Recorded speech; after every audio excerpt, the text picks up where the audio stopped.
അപ്പൊ അൻവർ വായും പൂട്ടി നേരെ തിരിച്ച് നിലമ്പൂരിലേക്ക് പോയി. അപ്പൊ ശൗര്യമുള്ള ഒരു പുലിയെ പോലെ വന്നിട്ട് സടകൊഴിഞ്ഞ ഒരു സിംഹത്തെ പോലെ തന്റെ സ്വന്തം മാളത്തിൽ കയറി വിശ്രമിക്കുകയാണ്. അപ്പൊ ഇനി മാധ്യമങ്ങൾ വീണ്ടും സിനിമയിലേക്ക് വരും, അമ്മയിലേക്ക് വരും. ഇപ്പൊ അമ്മയിലെ താരങ്ങളെല്ലാം താരനിരകളുടെയൊക്കെ വളരെ ഗ്ലാമർ താരങ്ങളുടെയൊക്കെ പേരുകളൊക്കെ പുറത്തു വന്നുകൊണ്ടിരിക്കുക. കേസിൽ കുടുങ്ങിയിരിക്കുക. പേരുകൾ മാത്രമല്ല, എല്ലാവരും കേസിൽപ്പെട്ടിരിക്കുക. ജാമ്യത്തിൽ പുറത്തു നിൽക്കുന്നവരാ എല്ലാവരും എന്നുള്ളതാണ്. അപ്പൊ ഇവരെല്ലാം കൂടി ഒരുമിച്ച് ജയിലിലേക്ക്, പൂജപ്പുര സെൻട്രൽ ജയിലിലേക്ക് പോയി അവിടെ ഇടം കാണുമോ എന്നുള്ളതാണ്. അവിടെ ഒരു സ്റ്റേജ് ഷോ നടത്താനുള്ള സംഗതിയൊക്കെ ഉണ്ട്. അപ്പം അവിടുത്തെ കുടകിടപ്പുകാരായിട്ടുള്ള ജയിൽവാസികൾ, അന്തേവാസികൾക്ക് അത് വലിയൊരു സൗകര്യമായിരിക്കും. അവർക്ക് നേരിട്ട് താരങ്ങളെ കാണാനും സിനിമയിൽ അഭിനയിക്കാനും അതുപോലെ തന്നെ ഈ താര നിശയിലൊക്കെ ഒന്ന് പങ്കെടുക്കാനും കാണാനും ഒക്കെ അവസരം കിട്ടും. നല്ല ഒരു ജയിൽ ചപ്പാത്തിയൊക്കെ വിൽക്കുന്ന പോലെ ഇതും ഒന്ന് മാർക്കറ്റ് ചെയ്യാവുന്നതാണ് ആഭ്യന്തര വകുപ്പിന് വേണമെങ്കിൽ. അതെന്തായാലും ഇപ്പോ പി വി അൻവർ മിക്കവാറും തന്റെ സിയാറോ ലിയോണിലെ ചെമ്പ് ഖനികളിലേക്ക് തന്നെ പോകും. ചെമ്പ് ഖനനത്തിനായിട്ട് തന്നെ പോകും. അൻവറിന്റെ ചെമ്പ് എന്തായാലും പുറത്തായി. വലിയ വീരസ്യത്തോടു കൂടി അവിടെ ഇരുന്ന അജിത് കുമാറിനെതിരെ, എസ് പിക്കെതിരെയൊക്കെ പറഞ്ഞ്, എസ് പി അവരുടെ സ്ഥാനത്ത് തന്നെ ഇരിപ്പുണ്ട്. പക്ഷെ അടുത്ത പ്രാവശ്യം അൻവറിന് MLA ആയിട്ട് സ്ഥാനാർത്ഥിത്വം കിട്ടുകയില്ല. അദ്ദേഹം ജയിക്കുമോ ഇല്ലയോ, മുസ്ലിം ലീഗിലേക്ക് പോവുമോ ഇല്ലയോ എന്നുള്ളതൊന്നും നമുക്കറിയില്ല.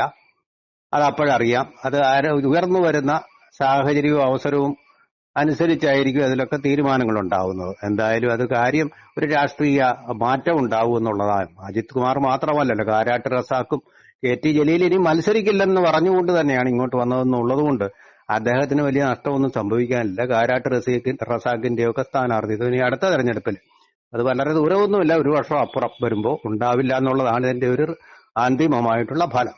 MR അജിത് കുമാർ തൊപ്പിയും യൂണിഫോമും ഒക്കെ ആയിട്ട് നക്ഷത്രങ്ങളുമായിട്ട് അദ്ദേഹം അവിടെ തന്നെ തുടരുകയും ചെയ്യും. പിണറായി വരികയാണെങ്കിൽ, അല്ലെങ്കിൽ പോക്കാണ് കേട്ടോ. അപ്പൊ അതുകൊണ്ട് ആഞ്ഞുപിടിച്ച് മലബാർ ഏരിയയിലെ ഈ ന്യൂനപക്ഷ വോട്ടുകളൊക്കെ സമാഹരിക്കാനുള്ള അന്തർധാരകളൊക്കെ ഇപ്പോഴേ സജീവമാക്കിയിട്ടുണ്ട്. ഇതിനിടയ്ക്ക് പ്രതിഭ, ഈ സുധാകരനെ അത്ര എതിർക്കാത്ത ഒരു പ്രതിഭയാണ്. ആ പ്രതിഭ ഇപ്പോ ഒരു വെടി മുഴക്കിയിരിക്കുന്ന MR അജിത് കുമാറിനെതിരെ അന്വേഷണം വേണം. അതേ നാക്കിൽ തന്നെ അവരെ സിനിമാ താരങ്ങൾക്കെതിരെയും അന്വേഷണം വേണമെന്ന് പറഞ്ഞിരിക്കുന്നു. അപ്പൊ സിനിമാ താരങ്ങള് മുകേഷ് ഉണ്ട്, മറ്റൊരു MLA, ഇവരെ പോലെ തന്നെ. ആ MLA രക്ഷിക്കാൻ വേണ്ടിയാണ് ഈ നാടകം കളിച്ചതെന്ന് അറിയാതെ പറഞ്ഞതാണ്. സത്യസന്ധത കൊണ്ട് പറഞ്ഞതായിരിക്കണം. സുധാകരനെ പോലെ സത്യസന്ധമായിട്ട് പറഞ്ഞതായിരിക്കണം. പക്ഷേ ഇതിന്റെയും ഫലം പ്രതിഭയ്ക്ക് അടുത്ത പ്രാവശ്യം പാർട്ടി സീറ്റ് നൽകുകയില്ല എന്നുള്ളതായിരിക്കും വരാൻ പോകും. അങ്ങനെ അപ്പൊ അതിന്റെയും കഥ കഴിഞ്ഞ്, എല്ലാവരുടെയും കഥ കഴിച്ച് പരിണതപ്രജ്ഞനായ പിണറായി വിജയൻ തന്റെ നേർക്കുള്ള വന്ന ആ മിസൈലുകളെ, ബ്രഹ്മാസ്ത്രങ്ങളെ ഒക്കെ പാശുപതാസ്ത്രം കൊണ്ട് തടഞ്ഞിരിക്കുന്ന ഒരു ചിത്രമാണ് നമ്മളിപ്പോ കാണുന്നത്. ഇതിന് ഈ പാരമ്മോൻ പിണറായി വിജയൻ ഇതിലൊക്കെ വലിയ എതിർപ്പുകളെയും ഒക്കെ നേരിട്ട് കൊണ്ട് വന്നതല്ലേ. അച്യുതാനന്ദനെ പോലൊരു ജനകീയ നേതാവിനെ നിഷ്പ്രയാസം മലർത്തിയടിച്ച ആ പ്രതിഭ ആരെയും മലർത്തിയടിക്കാൻ കൗശലപൂർവ്വം മെയ്വഴക്കമുള്ള ആളാണ്. അദ്ദേഹത്തിനോടൊക്കെയുള്ള കളികൾ പഠിക്കുന്നതില്, പൊളിറ്റിക്കൽ സ്റ്റഡി നടത്തുന്നതിൽ നമ്മുടെ രാഷ്ട്രീയ നിരക്ഷരർ എന്ന് പറയാം അമ്പയെ പരാജയപ്പെട്ടു. അതുപോലെ മാധ്യമപ്രവർത്തകരും അമ്പയെ പരാജയപ്പെട്ടു. അദ്ദേഹത്തിനെതിരെ ഈ ഓലപ്പാമ്പുകൾ കാണിച്ചൊന്നും പേടിപ്പിക്കാമെന്ന് വിചാരിക്കണ്ട. ഇപ്പോ അദ്ദേഹത്തിന്റെ ശക്തി അദ്ദേഹം വീണ്ടും കൂടി സജീവ പ്രായോഗിക രാഷ്ട്രീയത്തില് അദ്ദേഹത്തിന്റെ ശക്തി എന്താണെന്നുള്ളത് അദ്ദേഹം ശക്തമായിട്ട് തെളിയിച്ചിരിക്കുക. അതായത് ഫലം, ഒരു ഭരണകർത്താവ് ഇതൊന്നും അറിയാതിരിക്കുന്ന ആളൊന്നും അല്ല. അദ്ദേഹം ഇതൊന്നും അറിയാതെ അവിടെ ഇങ്ങനെ ഭരണം നടത്തുകയാണ്. അദ്ദേഹത്തിന്റെ ആരോഗ്യസ്ഥിതി മോശമായിട്ടുണ്ട്.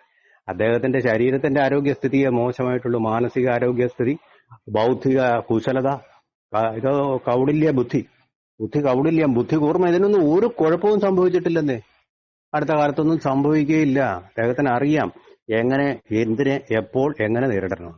അതാണ് പോലീസ് അസോസിയേഷൻ സമ്മേളനത്തിൽ വെച്ച് ഈ കോട്ടയത്ത് വെച്ച് തന്നെ പറഞ്ഞത്. മുൻവിധികളില്ലാത്ത അന്വേഷണം നടത്തും എന്ന് പറഞ്ഞാൽ MR അജിത് കുമാർ ഒരു കള്ളനോ അല്ലെങ്കിൽ കൊലപാതകിയോ ഒരു കുറ്റവാളിയോ ആണെന്നുള്ള വിധിയില്ലാതെ അതാത് അന്വേഷണം നടത്തും. മുകളിലൊരു DGP പേരിന് മാത്രമുണ്ട്. ഇപ്പോഴത്തെ DGPയെ പോലെ തന്നെ, ദർവേസ് സാഹിബിനെ പോലെ തന്നെ പേരിനൊരു DGP. ഭരണം നടത്തുന്ന അജിത് കുമാർ, P ശശി, പിണറായി വിജയൻ. ഈ ട്രൈംവറേറ്റ് അല്ലെങ്കിൽ ത്രിമൂർത്തികൾ അവരുടെ ഭരണമാണ് ബ്രഹ്മ വിഷ്ണു മഹേശ്വര എന്ന് പറയുന്ന പോലെ ഇപ്പം നടന്നുകൊണ്ടിരിക്കുന്നത്. ആർക്കും വേറെ ചെറു ദൈവങ്ങൾക്കൊന്നും ഉണ്ടല്ലോ ഒരു ചെറു വിരൽ അനക്കാൻ കഴിഞ്ഞു എന്നുള്ളത് മാത്രമേ ഉള്ളൂ. ഒരു ചെറു ചലനം പോലും അവിടെ ഉണ്ടാക്കാൻ കഴിയില്ല. അത് അങ്ങനെ തന്നെ പോവും. അൻവറൊക്കെ വന്ന് നിഷ്പ്രഭനായിട്ട് മടങ്ങി. പ്രതിഭയും നിഷ്പ്രഭയാവും. ഇത്രയേ ഉള്ളൂ സംഭവം.